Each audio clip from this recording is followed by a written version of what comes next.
तस्मै श्री गुरुवे श्री चैतन्य मनोभीष्टं स्थापितं जेन भूतले स्वयं ददाति नमो विष्णुपादाय कृष्णप्रेष्ठाय भूतले श्रीमते गुरु गोविंद स्वामी। हे कृष्ण करुणा सिंधु दीनबंधु जगतपते से प्राय समस्त घर आगे तुलसी देवी विराजमान करते कारण तुलसी को दर्शन कले अनेक पाप हर हो जाए। तुलसी दर्शन तुलसी स्पर्शन तुलसी के प्रत्येक दिन स्पर्श कर अर्थात तुलसी जलदान कर स्पर्श कर प्रणाम करेंगे। तुलसी प्रणाम मंत्र अच्छे से मंत्र पाठ कर प्रणाम करें नितान कले आम भक्ति वृद्धि हम कारण तुलसी होती भक्तिदात्री कारण से कृष्ण प्रेयसी। कारण जमी आम जड़े ऑफिसर को संतुष्ट करा गले आगे किसी मिठा नहीं घर पहुँचे माँ को आगे संतुष्ट करदे निश्चित बाबू संतुष्ट हो जाए ये धारणा विशेषकर आम जड़े ऑफिसर देखा कराया जब पहले आगे पिओन को आगे चिरकोटे दौरान नुहे कि आगे पिओन को धरवा पड़े जब से पिओन कल समय ना ताल से भाई टिके दया कर आमको गोटे चा खर्च दूसरी जहाँ किसी व्यवस्था करिए ठीक से भाई भगवान को पाइबा हेले आमको तांकर जे प्रेयसी अर्थ मुख्य हेले किए राधाराणी एवं आम हेले तुलसी एंको जब आम संतुष्ट कर भगवान निश्चित आम उपरे संतुष्ट है।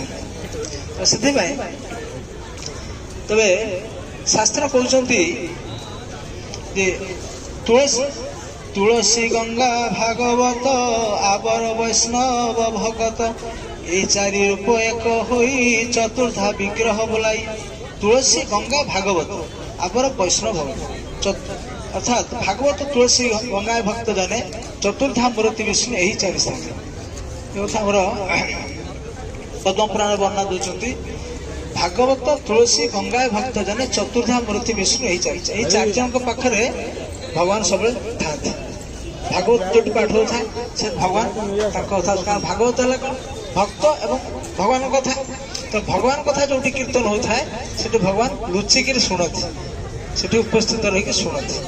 आउ कौन भागवत तुलसी तुलसी पाखे सदा सर्वदा भगवान रही से तुलसी मूर्तिका मस्तक लगे बहुत महापुण्य तुलसी जल देले तुलसी प्रणाम कले भक्ति वृद्धि हम। भागवत तुलसी गंगा जल गंगा सदा सर्वदा भगवान अच्छे कहीं ना गंगा कौट ना विष्णु नख कौन से थिला विष्णु नख कौन से थिला ये भागीरथी भगीरथ आणले सुंदर से आम पढ़ाऊ बेले विष्णु नख कोण थे विष्णु नख कोण गंगा सृष्टि हेले विष्णु अर्थात से